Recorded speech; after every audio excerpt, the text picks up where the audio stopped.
Hey guys, welcome back. Today's guest is Dr. Hayley Perlus, a performance psychologist who's worked with professional and Olympic athletes, as well as business leaders, to help them master the mental side of performance. From building confidence to thriving under pressure, she's dedicated her career to helping people perform at their best. What better individual to get onto the podcast, especially because HYROX is such a mental game. So, Dr. Hayley Perlus, welcome to the podcast. Thank you so much for joining us. Thanks, Faye. Thanks for having me. Oh yeah, we were just saying before we started, we're really excited for this episode. We've been waiting to get a sports psychologist on. So maybe you could just give us a little insight into, I guess, how you ended up going down this route, if this is something you've always been passionate about, and a little bit about you as a person, if you could give us a little rundown. Yeah, I am one of those athletes or people who chose sports psychology as a career at 12 years old. I'm one of the lucky ones who knew exactly what I wanted to be. But there is a little bit of a story behind it, and so I'm going to jump right in, and it might be the first lesson we talk about. I grew up as a ski racer in Canada, and a fairly good one at that. I peaked at 12, but when I was 12 years old, I was competing in the juvenile world championships. And right before I was about to compete, like we're talking 45 seconds before it's my turn to go and race, my coach pulls out a 100 Canadian dollar bill, places it in front of my face, and he told me that he had bet on me to win this juvenile world championship. He then looked at me and he said, last week, a race that you weren't in, I bet on somebody else to win and I lost. And then he looks at me straight faced and he says, and I'm not prepared to lose today. And then he was straddling my skis with his face right in front of mine. So he unstraddles my skis. And now I've got 10 seconds left until it's my turn to go. And he points me towards the starting gate and he smiles and he goes, now go have fun. So in this moment, I'm in an emotional and a mental fork in the road. And this is something you and I and everyone listening, we are in each and every day. On one hand, I could feel anger, fear, frustration, worry, all those emotional, like anxiety emotions. What if he's wrong? How could he bet on me? What if I make a mistake? On the flip side, though, I could feel challenged, passionate, hopeful, competent, aligned. If he believes in me so much that he's betting on me, why shouldn't I believe in myself? Now, I can't tell you that at 12 years old, with 10 seconds that I had left, I stood there and I said, okay, Hayley, you are at an emotional and a mental fork in the road. What are you going to do? Now I do that, now that I have my degree in sports psychology. But at 12 years old, I certainly didn't. But I do remember thinking, if my coach has high expectations, doesn't that mean I'm good at this? Doesn't that mean I'm doing something right? And then I remember thinking, well, what am I doing right? And I like asking questions. Well, I've won every race so far this year. This is a technical course. I'm a technical athlete. My family and friends are here to cheer me on, which I happen to love. So, all of the reasons why I can. So, I went down and I tell you the story because it has a good ending. I did win. My coach came down, congratulated me, kept the money for himself. But he said to me after he gave me a big hug, he said, it's amazing what your performance can be when you get your head straight. And then 2 weeks later, he brought a sports psychologist to come and speak to my team. And back then, that wasn't something, that's kind of often. I mean, we were just talking about how it was hard for you to find a female sports psychologist. So back then, it was even more rare. And I just remember thinking that she was the coolest I've ever met. Like what she was saying just made so much sense to me. So I went home at 12 years old and I told my parents that I wanted to be a sports psych gal when I grew up. And I stayed the course. No way. So good. Yeah, it is. And do you still keep in touch with that coach, or do you thank him for what happened? As in, Yeah, great question, Faye. So, unfortunately, he passed quite oh, a few years ago. And so, no, I don't. But I will say, I know that it doesn't sound like he was in a what kind of coach would do that to a 12-year-old? What kind of coach puts that much pressure? And I'm certainly when I give coaching seminars, the last thing I do is I tell coaches to do what my coach did to me. I do not advise it. However, he is one of my top three coaches ever in my life because I do believe he trained me to endure pressure. Not only that, but he spent such quality time with me, and I would hope all of the athletes on my team, but he and I spent such a quality time in a connection that he must have known, or he must have, 90% sure that I was going to endure that bet as him believing in me and not taking it on as pressure. So I never really got the opportunity in my adult years to thank him because he got sick and he passed. But he is one of my top three coaches, even though I would never recommend that strategy to other Yeah. coaches. Yeah, because you wonder whether it's the coach reading you and the situation, or whether it's what he would do with Probably. every athlete. Yeah, I and does don't he? think I Oh don't no, think he go would on. bet on it. Yeah, I don't think he would bet on every athlete. I think he knew me and I think he had that magic touch to know. I think he just invested in his athletes to learn what every athlete is motivated by. And I am someone who is able to focus in on pressure when that pressure is justified. If it's unnecessary negative pressure, like everyone else, I spiral. But if it is, strategic pressure, strategic goals, I do tend to have concentration be heightened. Mental. And this is just this is a personal question, just because I'm interested. Were you racing slalom? If it I was slalom, was, yeah. I was, yes, that was my event. Crazy. Fair play. That was Yeah. impressive. Do you And still ski now? I do. So I'm from Canada, but now I live in Colorado in the United States in Vail. So Oh, okay. I have a ski resort in my backyard, and I did continue to race all through university, and then I was a ski coach, and then I got my sports psychology degree, and so I still participate, and I don't necessarily race anymore just for fun, but I am still an athlete through and through, all round. Perfect. And do you do any other sport now, or do you just do you, I do you do race? many You just sports. train, or do you? Yeah. Yeah, Oh, no, now I do many sports and fitness. Just literally just went for my run this morning. Yesterday I went for a mountain bike ride. I was doing my gymnastic rings the day before. I was a water ski coach as well. Tennis. I mean, I swim. Circuit training. So I like to just be out there and play. It's like my religion. It's my bar. It's my it's my everything, just being outdoors and playing in physical activity. yeah. Love that. Golf, tennis, yeah. Any sport you can name. Any sport. You mentioned there a bit about belief, someone believing in you, like your coach. And can we talk a little bit about self-belief? And I mean, you're the expert, and what kind of a part that plays into people performing well, and if maybe someone's lacking in belief, how they can try and find that. Absolutely. It's a really important question because it really depends on the person on both sides. It depends on the athlete, and then it also depends on the person who's believing in them. I work with quite a few athletes, and let's say they still have parents that are influential and a part of their lives in a big way.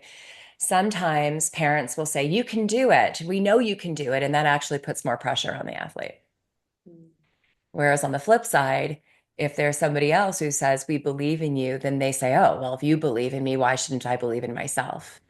So it really depends on the relationship. It depends. I think if it comes from someone who has, let's just say, authority. So my coach, my parents are always supposed to be my cheerleaders. My parents are always going to tell me that I'm doing a good job, whether I am or not, right? And I'm not saying all parents are like that, but some are. And there's also sometimes the pressure of all these external people in my world are investing so much time and resources. So I want to make them proud because I don't want them to feel that they're investing in me for no reason. So there's also this guilt if I don't perform. So there's so many factors that go into that. But for me, when my coach bet on me, And I thought, wow, if he has high expectations and he knows this sport and he knows the athletes that are in this race, like he has credibility to believe in me. Like he understands the race that I'm in order to, and if so, if he's going to choose me, that must mean something. But then this is not where it ends, and this is the training, and this is how I like to help people use that belief from someone else. And if you remember in my story, okay, he must believe I'm doing something right. So now I have to ask myself, what am I doing right? And then it's on me to remember I've won every slalom race so far this year. This is a steep technical course. That is where I thrive. I've gotten the people here to surround, my cheerleading squad, and that actually helps me. Whereas I understand sometimes that creates pressure in others, or distraction, or um, just this. I got to make them proud. I never felt I had to make someone proud. I wanted to make someone proud, and there's a difference. So that's where I think we have to really take the person who believes in us. I think it works when they have credibility and they're not just saying it. Like they're saying it for a reason, therefore I can believe it, right? There's evidence, there's proof why they believe in me. But then I have to internalize it for my own self. I have to have my own voice in the end. So if they believe in me, why? And then I have to answer all of the reasons why I can. And then that confidence goes from an external source to an internal source, my own. Yeah, fair. And then, do you align to that? Do you think that somebody that doesn't believe that they can do something could ever do it? If they don't truly believe themselves, as much as everybody else around them might believe, for example, they might win a race, a world championship or something. If you don't physically believe it yourself, do you think it's possible for that individual to do it? Or do you think they have to have that belief themselves? I think people shock themselves all the time, right? Like they go out there and they're like, whoa, I didn't think I could do that. I think people shock themselves all the time. So, in order for that to happen, I look at it in two ways. One is even though you may not believe you can do it, if you at least there's a popular term called growth mindset. Yeah. And growth mindset is basically saying, let's see what happens when I can put forth effort. Let's see what I can learn. I may not believe that I can achieve this right now, but I do believe I can learn and improve. And that's what I like to build when I talk about confidence. Just yesterday, she's young, but I was speaking with an 11-year-old whose sport is, she flies through the air and she's learning to, in her sport, the jumps are getting bigger and bigger and bigger. So the fear is getting bigger and bigger and bigger. And she had this idea for who knows where it came from, but the story of I can only believe in myself or I can only have confidence once I land the trick. And I wanted to help her understand that confidence actually comes from you believing you can learn the trick. I can listen to my coach. I can do this step, and then I can put this step with this step, and then I can put three steps together and increase and increase and increase. So I do believe that for someone who may not believe they can achieve the end goal, I'm okay with that as long as they're willing to put them out there, put themselves out there and say, let's see what can happen when I learn this new technique, follow this model of mine. And if they can do it, maybe I can do it. Learn this new strategy. Then what we do is we find something to believe in. Mm. So I'm not a fake it till you make it. I want to find something to believe in. Well, when's the last time you didn't know you could do something, but you made progress? And then they tell me a story. Well, now we have something to believe in. So let's use that and apply it to today's workout. Yeah. Yeah, clever. No, it does. It makes sense. And what about like nerves?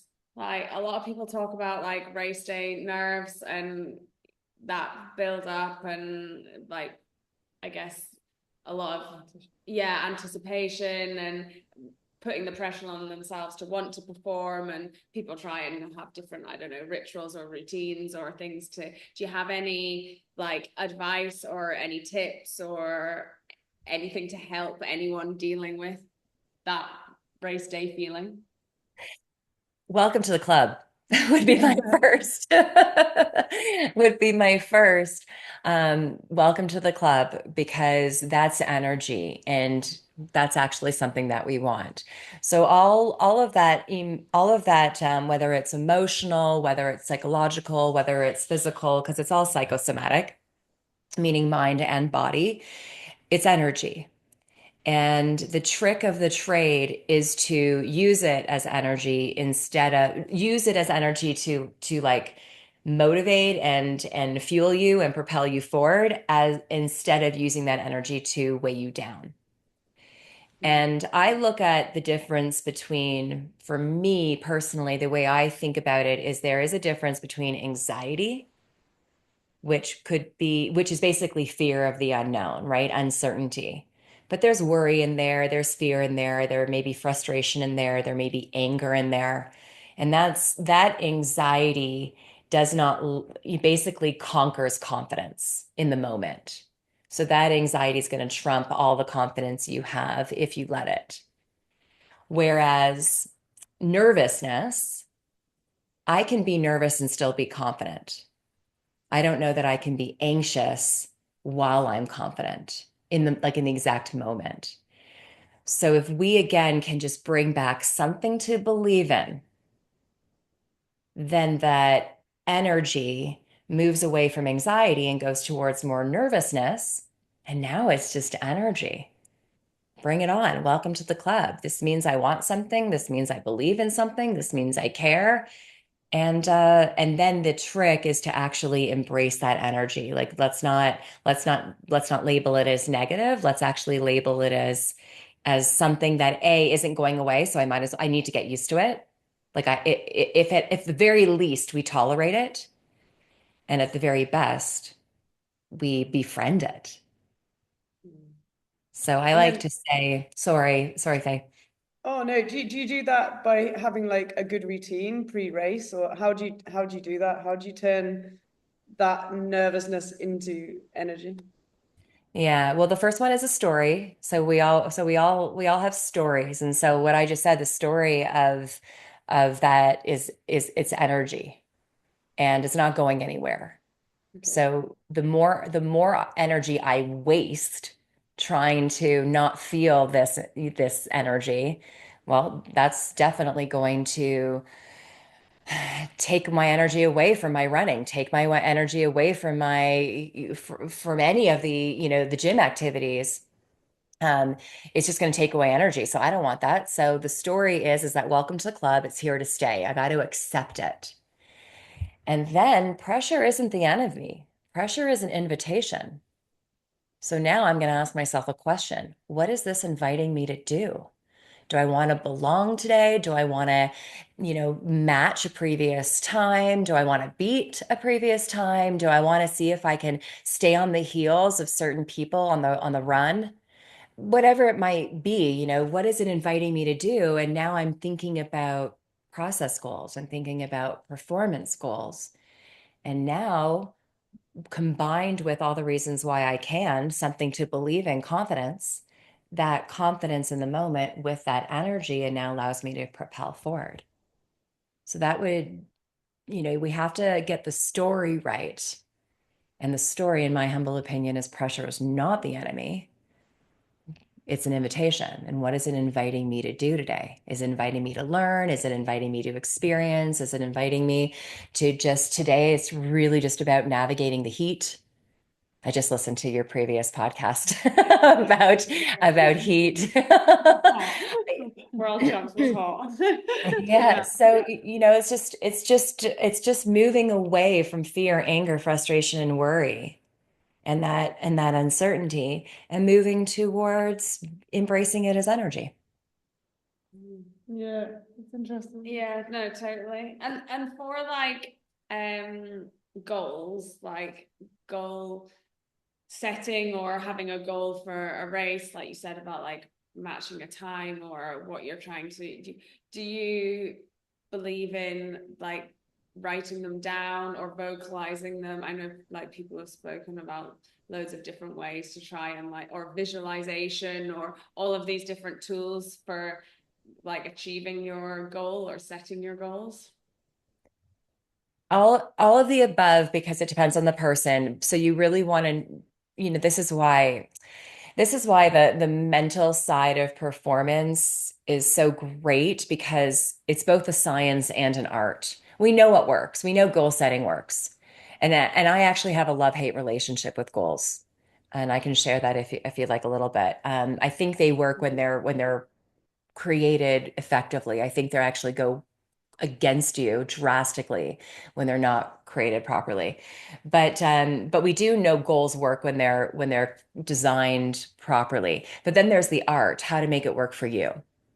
And so, I'll just share the story because it literally happened this morning. Last night, one of my athletes, she's a track athlete, and she and I've been working together. I have a 3-month program, so we're in our month 2. And she just texted me this morning saying that she had a personal best, and she was so proud of herself. And I'll tell you what her goals were. It was not a time at the end of the race. It was during her race. And we set a goal for the first part. So she did have a specific time for how she wanted to, start out. And then after that, because we know what her blocks are, we know what the challenges are in the middle of the race. So we set a goal for the middle of the race, and that was for her to only focus on her form. So while she's running, it was specifically for her, it was either going to be shoulders relaxed, no over rotating her upper body, or intentionally focusing on her breath. Just focusing on her breath. And sometimes when you just focus on your breath, she was able to calm down. And then the third aspect, it was she didn't want to settle in. So it was, I do hard things. That was her affirmation. I do hard things, pumping her arms. I do hard things, pump. So the question that I gave her when I woke up this morning was, did you achieve your 3 goals? I didn't ask her about the results. I wanted to know if she intentionally was focusing on those 3 goals. Did you achieve it by mentally thinking about them? And then it just so happened that she also had a personal best score. So those are the types of goals. And for her to answer your question, Faye, um, she wrote them down because they're new. It was a new experience for her. And I am a big believer in pen to paper more than typing. There's a lot of science actually that says when you bring pen to paper or pencil to paper, it's internalized. But there are a lot of people who are more audio. So they need to say it out loud versus writing it down. There are a lot of people who need to like visuals. So we work in, symbolic imagery or visual goals. So they'll draw it or they'll have one word that they see. So it varies on how we make these. I guess we just want you to remember them. So Mm. however we're going to help you remember them is what we're going to do. And people like write on their hands or their arms and things as well. Or like I used to mountain bike race and people would write Yeah. on the stem of their bike, Yeah. little sayings. Or I used to write, put your goggles on and set your suspension because I always forgot. Everybody else had like motivational notes. I just have some instructions.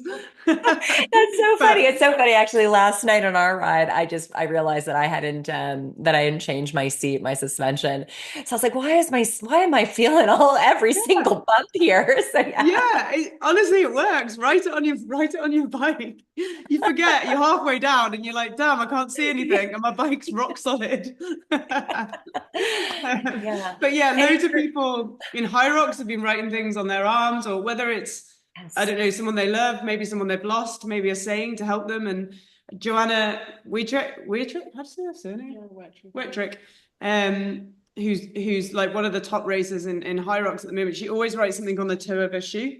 So Mhm. when she's on the rower, she can see it. Do you do that with athletes? Do you know athletes that do that Absolutely. kind of And thing? HYROX is a little bit, I think you'd have to be on your body because you're obviously moving around, right? And you're on different circuits and obviously then you're running. So some people put it on their equipment. I have a lot of athletes who wear helmets and they would like on the inside of their helmets, when they put their helmet on, they see it right there. But yeah, on your body and working with a footballer who literally writes on her hand. Exactly.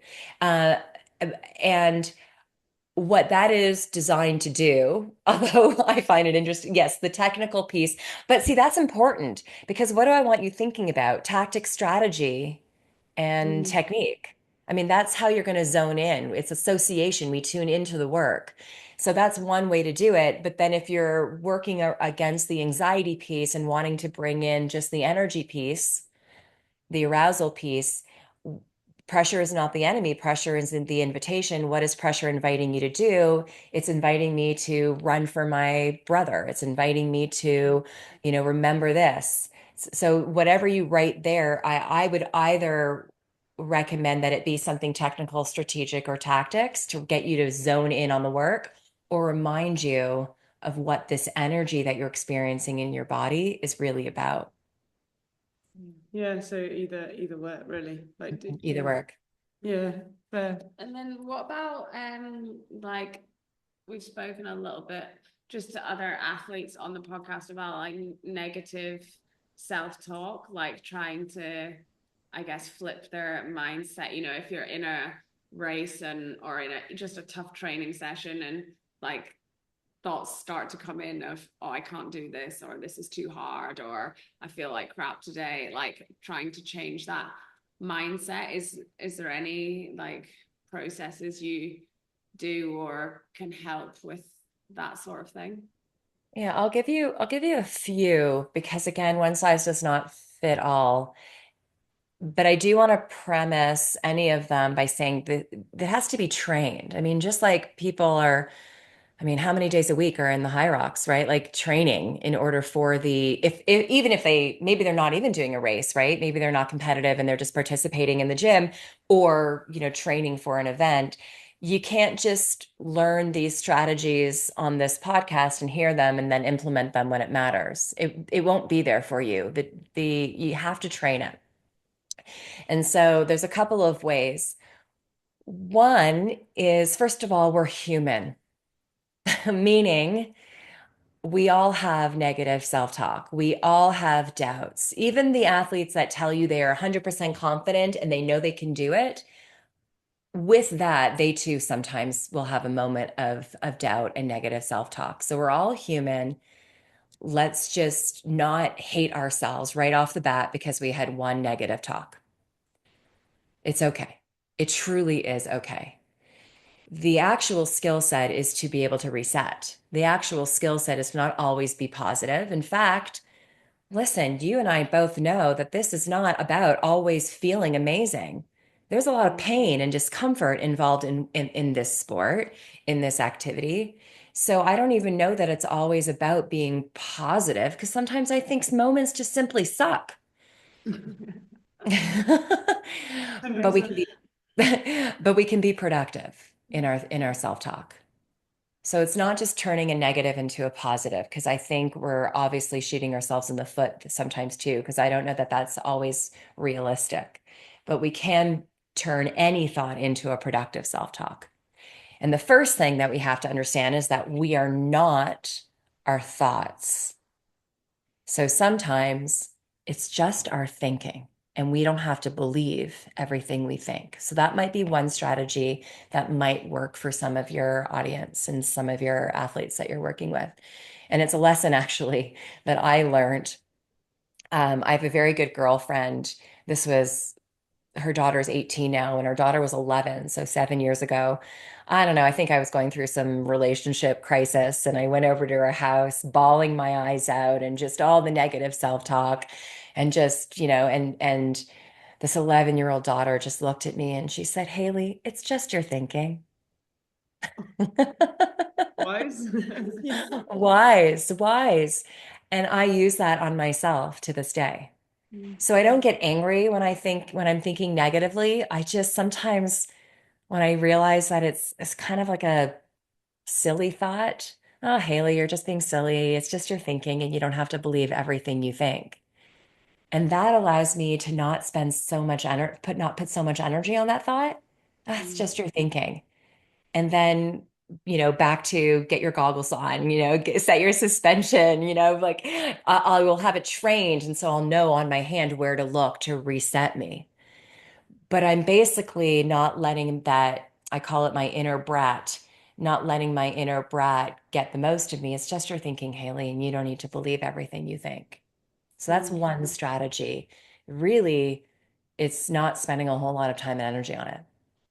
Another strategy, though, if that's not working and you need to dive into that thought a little bit deeper, we only think about reframing, like turning the negative into a positive, I said. That sometimes doesn't work when we're emotional in the moment, when that negative thought is pretty vivid and clear. Another tactic is something called countering, where you look at that negative thought and you ask yourself, is it 100% true all the time? Where might this not be true? So I can't do this. Let's just say I can't finish this one circuit. Is that absolutely the truth? How might it not be true? I call it the Swiss cheese exercise. So we poke holes at it. And you just kind of ask yourself. So instead of trying to force yourself to think positively, you're actually just analyzing the thought that you have and thinking, well, maybe it's not true because I did do something similar last week. Or maybe it's not true because I've never tried this before, so I'm not a fortune teller. How do I know?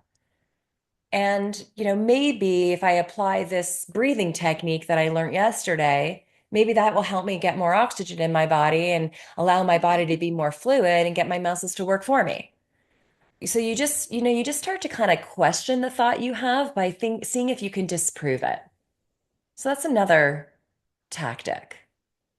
I think that's quite good because I don't know. For example, yesterday, I'm just thinking back to it. We had a session. It started with assault bike intervals, which are horrible, and then it went into like 30 minutes of like consistent threshold work, and it was really tight. It was like an every minute on the minute, but it was like a few seconds at the end of each minute to get through. And I was like, I don't think I can do 10 rounds of this.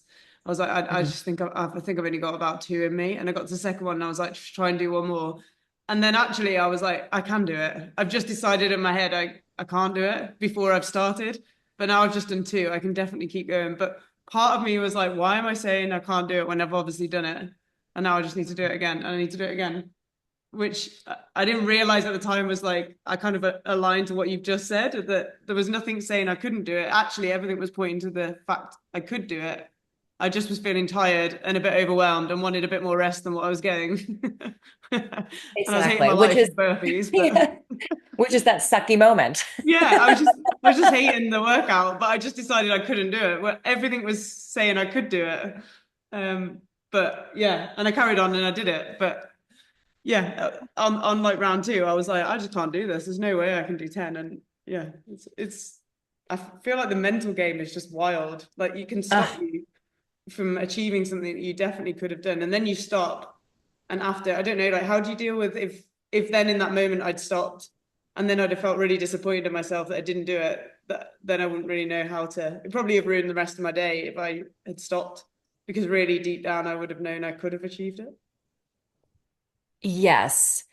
And then in that situation, the mental strength is to learn and erase.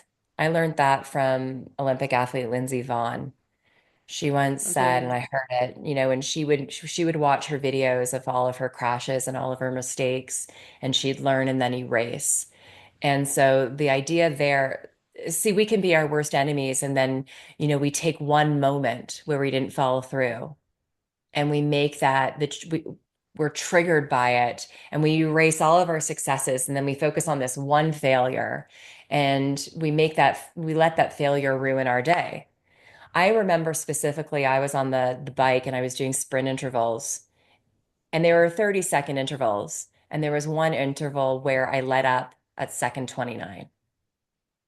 And I was like, ah, because similar to you, like I felt the discomfort. It was a sucky moment and I let up. And then I was like pissed at, can I say that? I was upset with myself at the end of after that sprint. But having the training that I've had, and I'm a really big, I don't want to be a hypocrite. I want to walk the walk and talk the talk. And so I said, well, listen, Hayley, you use your training. And so I just said, never again. And Mhm. so I was like, I don't like to know that I could have done something when I didn't. And now this was proof that I let up when I didn't need to. So never again. And so the next, sprint and however many sprints I had in that workout after that, I went through that 30th second lesson learned. And then I'm not going to harp on that one mistake. Thank you for the lesson and learn and then erase and then carry on. And that lesson stays with me. And I'll remember that moment, not because I'm a failure, but I'll remember that moment so that I learn from it and not make the same mistake twice. Yeah, okay, that makes sense. And then what's more important, the failure or the fact that I recovered from it? The best athletes out there are not the perfect athletes. The best athletes out there are the ones that best recover. Yeah, fair. And the ones that keep coming back, even when, yeah, they Because might. it can't, I mean, we've talked a lot about, especially being a female athlete, trying to peak for this one day, this one race that's really important, that you obviously want to like win or become world champion or podium, whatever your goal is, get a PB, and sometimes the stars just don't align, and that can't happen, and your body fights against you a little bit. But I guess it's how you then deal with that, and then how you move on for the next time and the next race. Like, is that what you would say to your athletes, is to, like, I don't know, write down after a race the positives or what they've learned, or if it hasn't gone to plan, how to then process that and take it into the next season or the next block without it having that negative impact? Because people can take it like really to heart and deeply, and get the post race blues and feel upset after a certain result. What's your advice in that? Yeah. My advice is first and foremost, feel crappy. Mm. My my advice is first cry, be upset, vent all those emotions out. Do not shy away from it. Choose wisely the people that you surround yourselves with to comfort you and support you. And you want to choose people that let you be like that. Yeah, that sucked. I'm really sorry you didn't achieve your goal. Because only then you cry so that you can then get up, right? So you give yourself that freedom to be upset. You really wanted it. It was important to you. You worked your ass off. Like, be upset. I totally get it. And then we get to when we're ready, and the only way we're going to be ready is if we let those emotions vent through, like work through. And then when you're ready and you're ready to roll up your sleeves and figure this out, well, then we have to understand what is information and what is nonsense. And so what do I mean by that? We look at the race, we look at the whole environment, we look at all of the factors, and there are going to be some variables that we could not control. And those are the variables that are nonsense to focus on. Could not control.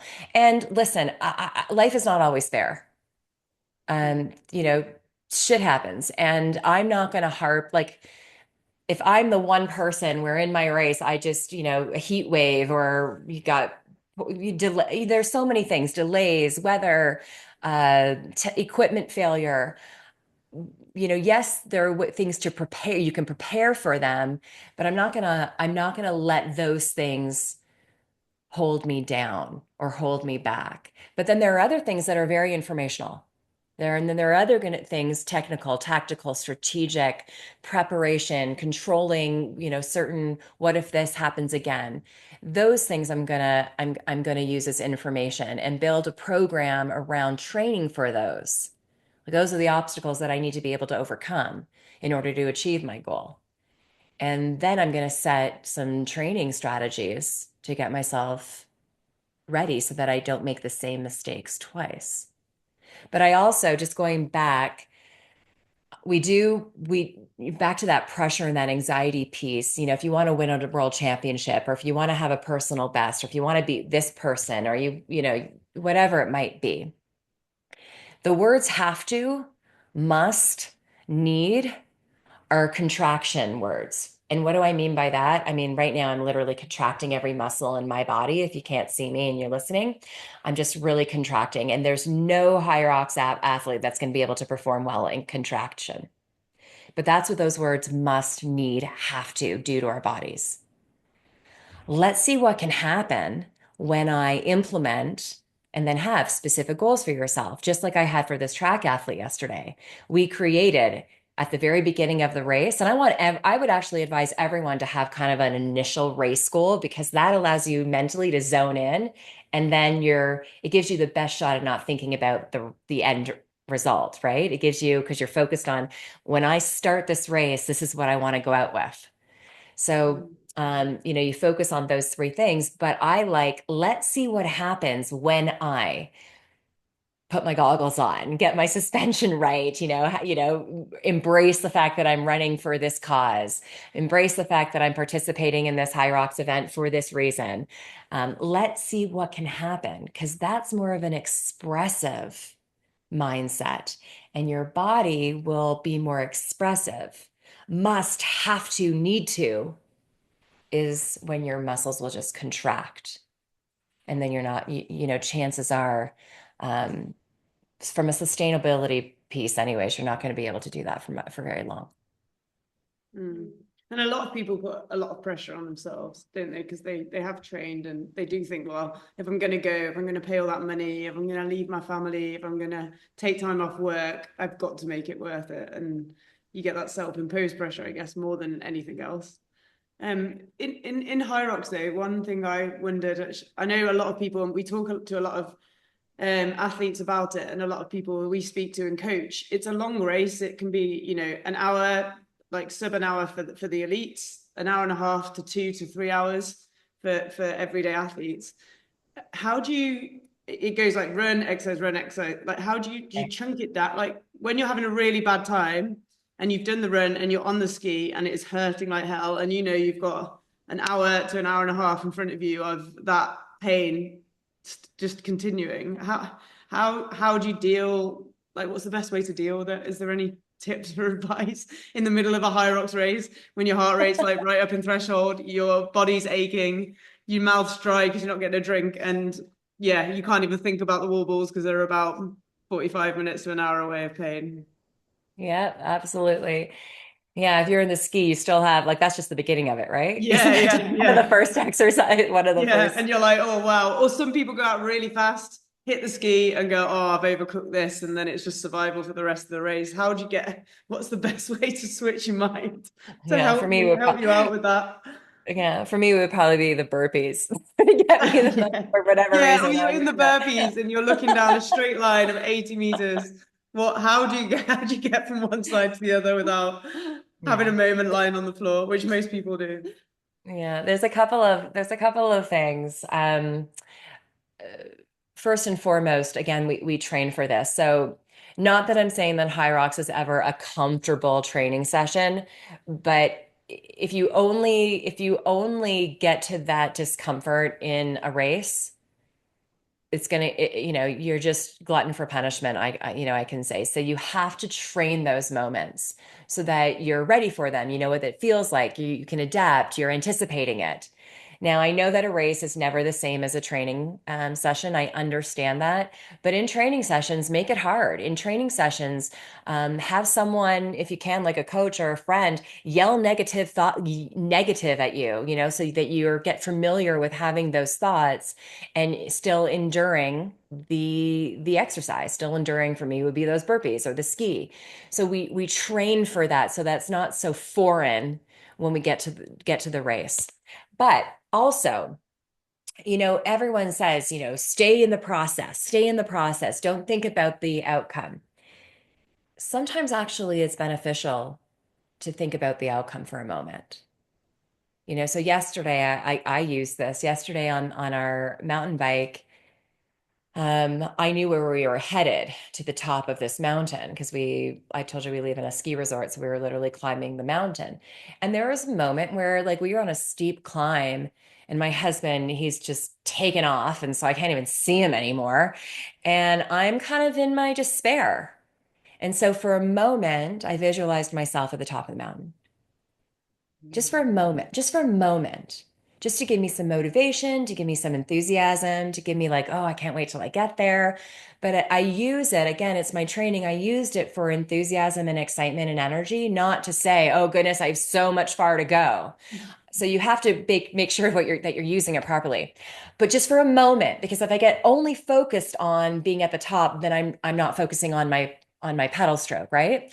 But I tuned myself out of the immediate work and let myself go to the top of the mountain, whichever your peak is, for a moment, for inspiration, for motivation. So like now I remember why I'm doing this.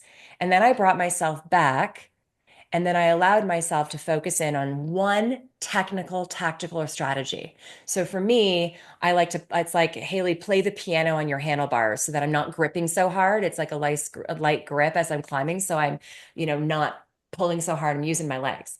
So I reminded myself of that. So for a moment, I tuned out of the discomfort, got myself to the outcome, got motivated, and then brought myself back to something technical, tactical, or strategic. It might be your breath. It might be where you're looking in those burpees. It might be, where are you pulling in that ski?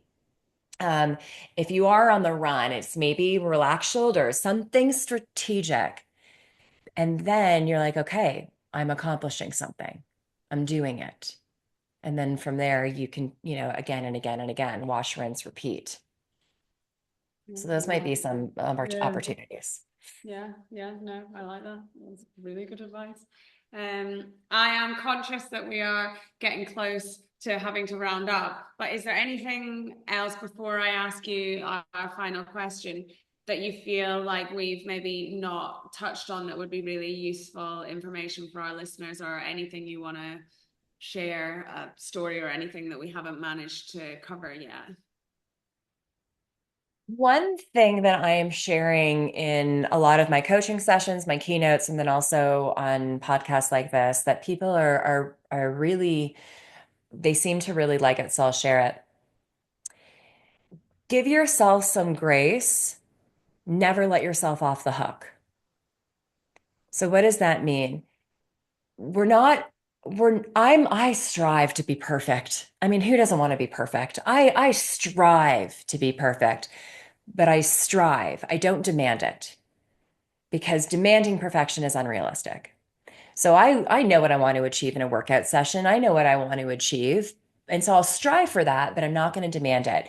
And so and if it's not amazing, give yourself some grace. We're human beings. If your mind wanders, you're human. If you think negatively, you're human. If you're finding that you're feeling anxiety, you're human. Give yourself some grace. But we can't just end there, because if you give yourself some grace, then that can spiral out of control too. And then we use all the excuses. So we have to finish that phrase with never let yourself off the hook. There's always something to believe in. There's always some technical, tactical, or strategy that you can focus on. There's always some way to put your right foot forward and then your left foot forward and then your right foot forward and then your left foot forward. Even if you give yourself a recovery. So yesterday I stopped and I gave myself a recovery, gave myself grace. It was the first time in this altitude that we had done this ride for the summer. But I didn't let myself off the hook and, rest until I'm perfect. Now I feel great again. I didn't let myself recover too long. I didn't let myself off the hook. I got right back on. I think it was like 20 seconds, and kept going. So you have to figure out what giving yourself grace, not letting yourself off the hook means for you. But now we're manipulating, um, we're taking ourselves out of anxiety, putting ourselves into that like nervousness, arousal, but allowing ourselves to also feel in control. And that is the sweet spot in performance. Yeah, that's good. I think people could definitely use that, and especially on the wall balls. Yeah, I feel like give yourself some grace, but yeah, like be kind to yourself, give yourself some grace, allow yourself a rest, which like sometimes people want to try and go unbroken, but if they allow themselves a rest, but they hold themselves accountable to then pick it back up and carry on, they might like be able to like achieve a better outcome or like a better set by using that sort of strategy. Like, I mean, for loads of things, but that's what sprung to mind when you just said that as well. So yeah, love that. Really, really good.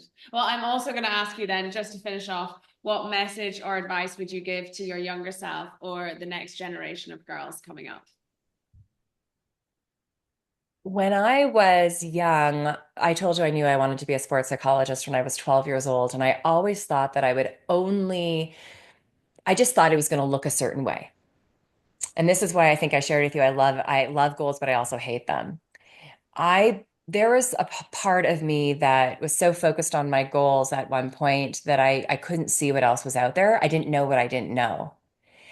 And then in time, I realized it's okay to have a goal while you're still kind of looking around. And that actually allowed me to learn more about life, create, I'm still a sports psychologist, but I work in various, I do more work in various industries and with different people than I ever thought I was going to because I let myself look around too while I was pursuing this goal.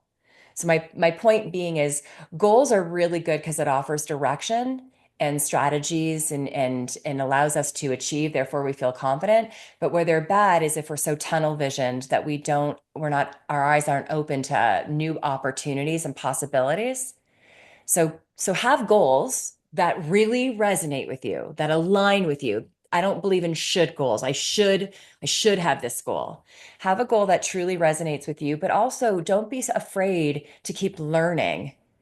And goals can change. They can be flexible. They can, be manipulated. We can change them and adjust them to have a greater fulfilled life. So that would be something that I'd recommend. Good answer. Good answer. Yeah. Well, thank you so much. Where can people follow you, find you, find out more about what you do, like get more information, all of that good stuff? Yes, that's great. Thank you. But both socials, I'm primarily on Instagram, LinkedIn, and YouTube. But my website, Dr. HayleyPerlus.com, is where you can find out about my book, Personal Podium, my mental toughness moments. So I email my list every week with like a quick video of a mental toughness moment. So you can be in constant contact with me through my website, drhaleyperlus.com. Amazing. Sign up to that. Yeah, so good. We'll put everything in the notes as well so people can find it. Thank you so much for your time. So much good advice. I think everyone will have loved listening to this, and we really appreciate you coming on because Yeah, thank you very much. Yeah, waiting to find a female sports psychologist. So thank you so much. And yeah, we're excited to see what you carry on doing and learning more from you. Yeah, anytime. Anytime you want a second episode, I'm happy to come back. And congratulations with your gym, and congratulations with this podcast. And wishing you and all your listeners the best. Thank you. Thank you so much. Cheers, Hayley. Cheers.